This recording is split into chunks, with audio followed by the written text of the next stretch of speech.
So thank you very much for doing this. I am Marguerite, so from a French university, and I would like, before we start, if you could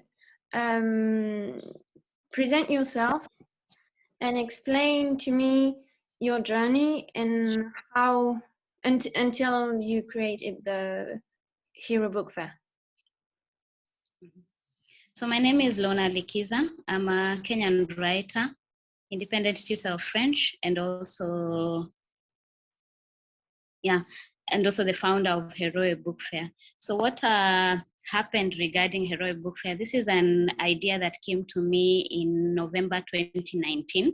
I was actually in class. I was teaching a French student that time, and I remember for a long time I really wanted to do something more literary-wise, because initially I used to live in Nairobi, so I moved back to my hometown of Nakuru, and it wasn't that easy for me to come across writers, and I knew in a way I would be a bit alienated from the literary scene, because most of the literary things that happen in Kenya always tend to happen in Nairobi, and it's very difficult for you to hear of something happening in Nakuru town. So for a while I had been bouncing ideas back and forth with some people, trying to come up with something that I would do that would kind of make an impact in the literary scene maybe, and also get me included in the literary scene. And after a while, I settled on a book fair. It was a very scary thing at first, thinking of having a book fair. But I remember I started planning for it. And in the process of planning for the first edition of the book fair, which I had slated for July 23rd to 25th, 2020 initially, I think we got our first case in March in Kenya. And I was right in the middle of planning for it, because initially it was supposed to happen physically at the Players Theatre in Nakuru. The Players Theatre is actually a very old theatre that was built in the colonial times in 1949. So most of the cultural things that happen in Nakuru, they tend to happen at the Players Theatre. So I wanted writers to come physically, because I wanted to involve African writers, Kenyan writers, as well as Black diaspora writers. And I remember I had already identified a couple of people that I wanted to invite. And it's in March, and we get our first case of COVID, and everything just changed. So I knew that we were not going to have this event physically because of the congregating. People were not allowed to congregate. So actually I lost momentum for some months. I stayed for some months without even thinking about Heroe Book Fair. And I did other things actually in between until sometime in, I think, September, because I had really neglected my social media account, the Instagram account for Heroe Book Fair. And I remember in September, I just told myself, you cannot leave this thing hanging. You need to kind of have more followers, because I had very few followers, and I'm thinking of a book fair. So I started posting once in a while, I started posting on my Instagram account for Heroe Book Fair, but still I wasn't really back to planning for it. And it was up until November that I decided I'm going to, and it was late November, it wasn't even early November, that I decided that I'm not going to let this thing just fade away like that without a first edition happening. Please remember that it's my first time planning for a book fair. I've never planned for a book fair before.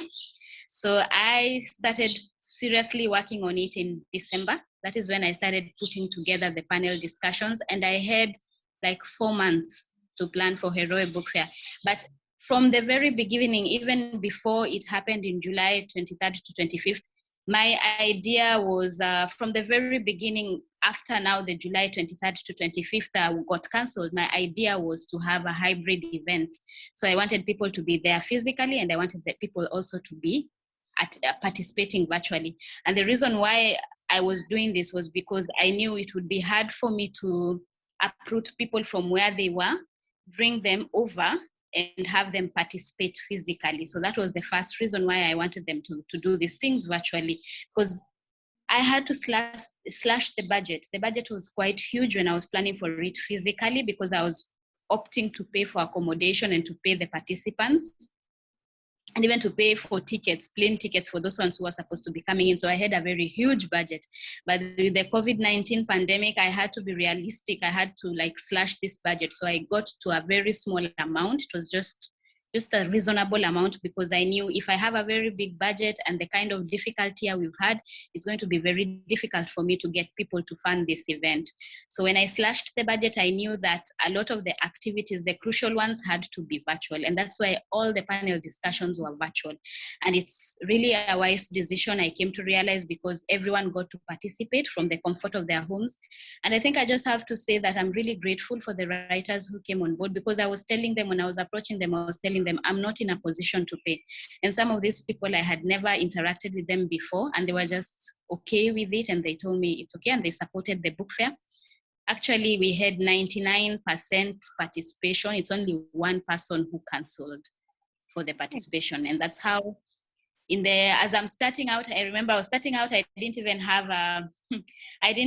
funders. So I started with a crowdfund on air funding. And the most interesting thing is that people were not even donating, but I was telling people, you need to donate for this, kindly help out so that we can have a Heroe book fair. But along the way, it was in January that initially the first people to express interest was the French embassy in Kenya, because they knew about me, the fact that I would teach French. So they had known about me previously. So when I asked them, could you please give me space at the Alliance Francaise Nairobi, because I'm in Nakuru. And the Alliance Francaise Nairobi is a very busy cultural center. So I was given the option of Alliance Francaise Mombasa. And because my idea has always been to devolve literary stuff in Kenya, not to have them always centralized in Nairobi, I jumped at the idea of Alliance Francaise Mombasa. So that was actually a challenge, because I'm in Nakuru, which is kilometers and kilometers away, and I'm planning for an event in Mombasa. But with the support of the French embassy in Kenya and the support of Alliance Francaise Mombasa, I was able to do this. And also in January, Goethe Institute in Nairobi came on board. There's also Culture Africa, which is based in Germany, that came on board. We had a Hekaya Arts Initiative as well. And towards the end, we had the Belgian embassy in Kenya coming on board with they had an exhibition of some of their comics throughout the event. I don't know if they were visible during the recordings and the streamings. And then also the Swiss embassy in Kenya came on board in terms of sourcing for participants. Okay. Some of the participants. Yeah. So there was a lot of international diplomacy that helped to the funding and organization of the festival. Mm-hmm. Yeah, there was a lot. I'm grateful to say that there was a lot of because I was surprised by this. I consider myself a writer, but I'm not that. Lorna Likiza is not a name that you can mention in the African literary scene and it clicks a bell. I'm still coming up as a writer, although I have some of my literary works can be found online, but I've not reached that level where my name is known so much in Africa. So for me to get this kind of support, I just think that I'm blessed, actually, to begin with that. I'm blessed, and I think literature is appreciated by these kinds of entities, because the French embassy in Kenya is doing a lot of literary stuff as well. Goethe Institute in Nairobi is known for that. And I'm so happy that these people came on board. Even Culture Africa has a focus. It's based in Germany, but has a focus on Africa. And part of this focus, the cultural focus, involves books. So when these people came on board, I knew Heroe Book Fair was going to happen with this limited budget, but also the support, because they came on board with actual funds. The ones that actually supported with actual funds were the French embassy in Kenya and Goethe Institute in Nairobi. But the rest supported with logistical support, which is still very important. So it was combined efforts, yeah. Okay. You already actually answered a lot of some of my questions, but I'm going to come back on some to have more details. Who was the primary target of the festival?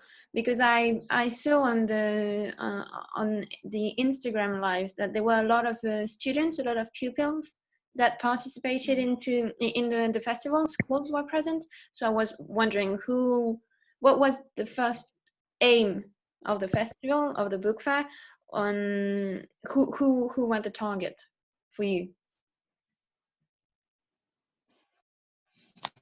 And so the primary target was actually the Mombasa public. Initially, the primary target was the Nakuru public, and that changed to Mombasa public. Anybody who had an interest in literature or who was actively in literature in Mombasa was a target. But you have to realize that I think this is the same also in Europe, that for you to be a writer, you can't really survive on writing alone, on literature alone. It doesn't always pay. So this target that I had, it was hard for the Mombasa writers and poets themselves. They knew about Heroe Book Fair happening, but it was very hard for them to show up physically because of work commitments. So we had a really low turnout the entire week of the fair, and also because we were also in the middle of a third wave. Actually, I did Heroe Book Fair in the middle of a third wave, and I remember our president has just given an address and he had restricted the amount of people for social gatherings, but because everything had already been planned, Heroe Book Fair just had to happen because he had not even mentioned anything to do with the social gatherings. So you're doing something with uncertainty because it has to go on. And also I intended to also target the children, because if you don't target the young learners, the schools, you need to start nurturing a reading culture from the schools, the young people from a very young age. And the school you actually saw participating, it's only one school that managed to participate, and this is Future Hope Montessori School based in Vipingo, an area around Mombasa County. They are the ones who managed to participate. They participated in the spelling bee, they did a debate, and I think they brought another two people from different schools. I can't remember the names of the schools for the debate. And they also did a book reading, and they were there for a virtual book reading of a children's book, Baby's Blessing by Leila Goldsmith. So in the end, I was happy that even if not every school, we approached a couple of schools, but they had health safety concerns, which is understandable. But even if they were not able to participate physically, because we had approached like, was it around 5 schools? At least we got one school that was able to come and to participate. Were there volunteers that helped you to organize the book fair? How many people helped you to organize everything, and how did it work? So I think I need to be very grateful to Abdul Rahman Begwafel. He's the founder of Swahili Literary Festival and Hekaya Arts Initiative. Hekaya Arts Initiative was one of the partners of Heroe Book Fair, and because we were partnering with him so that we could vend books actually. Okay. So during the book fair, we happened to vend books, and this is something that we are going to do continuously also. We intend to start a bookstore soon enough, yeah, with him. So one thing, the reason why I'm so grateful to Abu, we call him Abu for short, it's because he was one of the volunteers. He did not ask for money, so he volunteered to just help in the book aspect, the book vending aspect. Another person I think I need to be grateful for, during the event itself, there are people who showed up. There's a young guy called Moody who showed up, and he just made sure that the books were packed, the books were put on display every morning, and the books were packed. But most of the organizing, I did like most of the work because I didn't have a huge budget and I wasn't able to pay people. So most of the planning I did myself. But there were people who were coming on board, like the Alliance Francaise Mombasa, the director, Vincent Padare, would do some of the logistics and ensure that everything is working, plus the one in charge of the cultural coordinator, he's called Mwakiwiwi Mwachia, based also in Alliance Francaise Mombasa. They were helping in whatever way they could on the grounds in Mombasa, because most of the time I was in Nakuru as I was planning for this.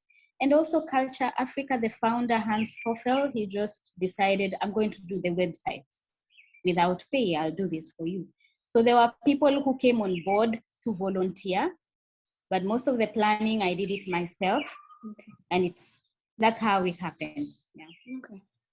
And so how did you choose the theme of the fair, and how did you choose the themes of the panels and the people who would participate in them? So how I chose the theme for the fair, I've been writing for a while. I discovered that I could write when I was 7 years old. So all my life I've been a writer. I have never sat in any creative writing class. It's just a gift that is in me. and I was not being paid as a writer. I would write for literary journals, and most of the literary journals don't pay. So I happened to write an essay in 2019 titled Belonging. It was basically an essay that traced my life growing up in an estate that had Indian Kenyans living there, and also encountering the post-election violence that happened in 2007 and 2008 in Kenya. So basically it was communicating my identity, and I thought that was the first payment I got as a writer as a result of that essay. So as a celebration of that payment, I decided that the first edition of the book fair should be belonging. So we were touching on identity, race, and ethnicity. So if you have a look at all the topics that the panelists were discussing in the panel discussions, there's that element of race, identity, and ethnicity in the topics. And that's how I settled on that. Yeah. And also I had the opportunity to talk about my essay, this particular essay, and I think you watched it in detail during the book fair. Yeah. And so how did you choose or who would participate? How did you organize them? How did you make the choice regarding the organization of who would speak and when? Mm-hmm. So in 2017, that is when I stopped writing as a hobby. Initially, I would write as a hobby. All my life I'd written as a hobby. I'd run blogs as a hobby. In 2017, somebody alerted me to because I remember that time in 2017, I was trying so much to get into newspapers and magazines because I thought that is where my writing belonged. But somebody alerted me to literary journals and literary prizes in 2017. And it changed the course of my writing life. So I became very involved in literature in a serious way in 2017. And as a result, I started trying out for literary prizes, and I started trying out for literary journals. And that's how I started getting to know about these African writers and Black writers. Sometime in 2018, I co-ran a literary blog with a Nigerian writer friend, and we co-ran this blog for slightly over a year. So during that period, I became even more involved with African writers. I got to know more writers in the process. So basically, most of the people that I chose to participate in Heroe Book Fair, they are people that I had previously interacted with while co-running the literary journal. Some people, the friends that I made during that time, the writer friends. That's how it was easy for me to settle on them. But I will be honest that I had to also randomly approach, because you have this knowledge of this person, so you try and you know the criteria I was using. I would check the social media handles, and then I would approach just blindly like that. I would send a polite message and tell them about Heroe Book Fair, and I would like them to sit in this panel discussion. And it's so amazing that some of them are accepted in this way because I've never interacted with them before, and some of them I had of course I had that previous interaction, so it was easier to get them on board. So that's how I did it. Okay. I have actually another question regarding the organization of the festival, because like you said, it's you had to have it in a hybrid form because of COVID. And did you have any help from any webmaster, or how, because you were on Instagram and YouTube and on Zoom, so how did you do it to be at so many places at once? So what I did, I had to hire a technical team. Okay. So I had an IT person who was actually multitasking. He was the one who was doing the streaming on Instagram. And then we streamed on Instagram on Monday and Tuesday. And then on Wednesday, we moved to YouTube because YouTube was not working on those 2 days for us. So we moved to YouTube. He actually happened to multitask together with his videographer because I hired an IT guy and a videographer guy. And then the posting on the actual posting on our social media handles, I was doing it as the event continued. I would post, okay. And even Hans Hoffel from Culture Africa would post on his handles as well as it continued. We are sitting in the audience, but we are posting also at the same time. So it was really interesting, yeah. Okay. Yeah.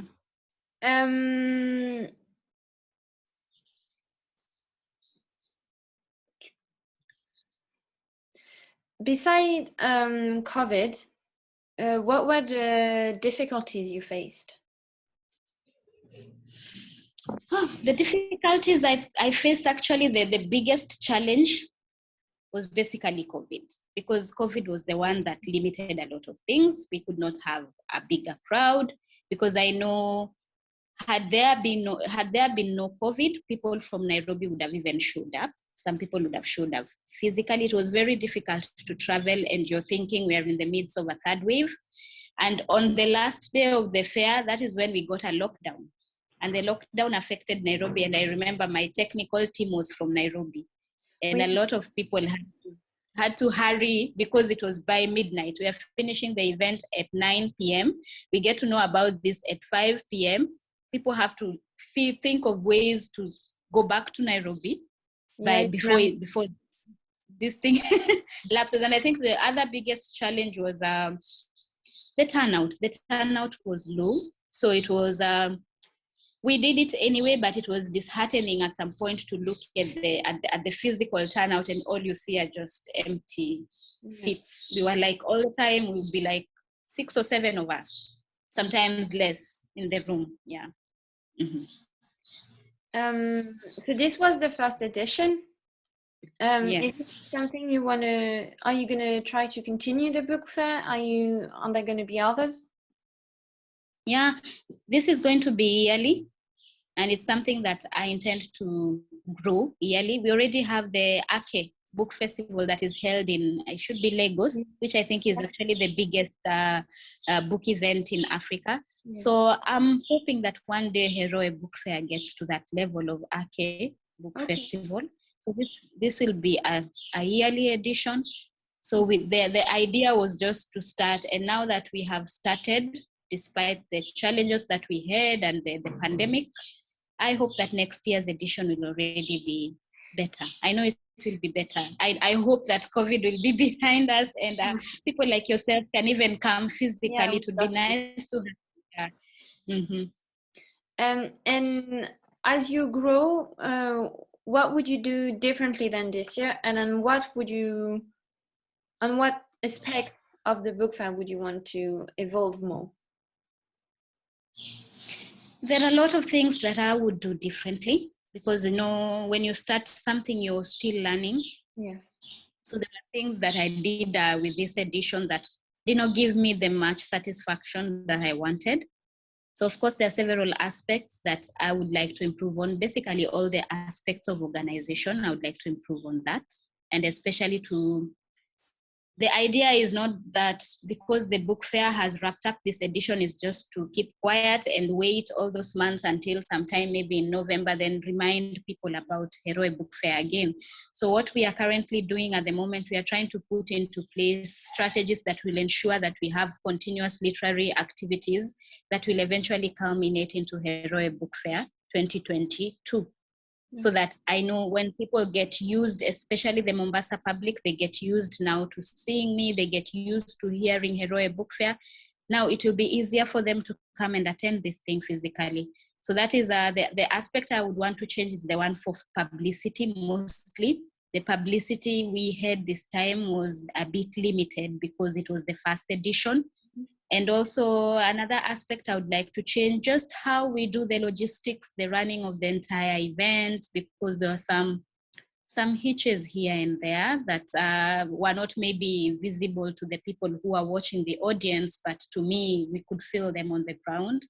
So those are the things that I would like to change. Yeah, and there's another question. Yeah, sorry, I missed it. And what aspect of the fair is most important to you, and which one would you really like to grow? The aspect of the fair that is most important to me is the logistical aspect, which of course translates to the delivery. That's the most that is important to me. Just how you organize the entire thing and how you present it to the people. Yeah. Okay. Mm-hmm. And it's not directly linked to the book fair, but it is as well. How do you manage to let people know that a new book came out, or how do you Because what really struck me throughout the panels is that most of the writers and the publishers said that the most difficult for them, whether they were self-published or published through a publishing house, was that to let people know that they had been published. But during the book fair, a lot of books were also presented, so it was a way of letting people know. But are you going to keep the festival in Mombasa and in March for this regular, to have a regular book fair to push people to come and know more about the literary world? Sorry. So I'm a believer in consistency. So of course the book fair will stay in Mombasa. So it will be happening in Mombasa every March, third week of March. So this is something I intend to be consistent, because you can't have a book fair this year in March and then next year you have it in June, July. You see, you'll confuse people. So I want it to be strictly in March, strictly in Mombasa. And Mombasa is a very touristic area. I would like to let you know that I just moved to Mombasa after the book fair. So I'm here on the ground, and I think it would be nice to have people come to Mombasa, not only for the literary aspect of it, but also to experience Mombasa with its touristic environment, the ocean and all that. It's a good combination, yeah, to have that, yeah. I saw also that you... I'm not sure it happened with COVID, but that you proposed walks around Mombasa and like a visit of the town included in the book fair. Are you going to keep that as well? Yeah, I would propose that to my visitors, because we had one of the visitors that was foreign actually was the one from Germany who came in. He was the only visitor from Germany, but we managed to go to Old Town. There's some sites you can see that were open to the public even during the COVID-19 pandemic. So within Mombasa itself, there's a lot to see within Mombasa, that because the restaurants were open. I understand in Europe, the restaurants have been closed for a while. So he was even shocked. He's telling me the last time I was in a restaurant was in October, but he comes to Mombasa and he sits in a restaurant. And yeah, the restaurants were open until 10 p.m. and some of the areas were open to the public. And I think it would be nice for us to propose, because there are sometimes maybe there's time for you to go and check out something in Mombasa. Yeah, that was the idea behind that. Okay, and so you're going to keep it? Yeah, I'm going to keep up with it, yeah. Okay. Well, thank you very much for answering all of my questions. This will help me so much. Thank you. You're most welcome. Thank you. Yeah.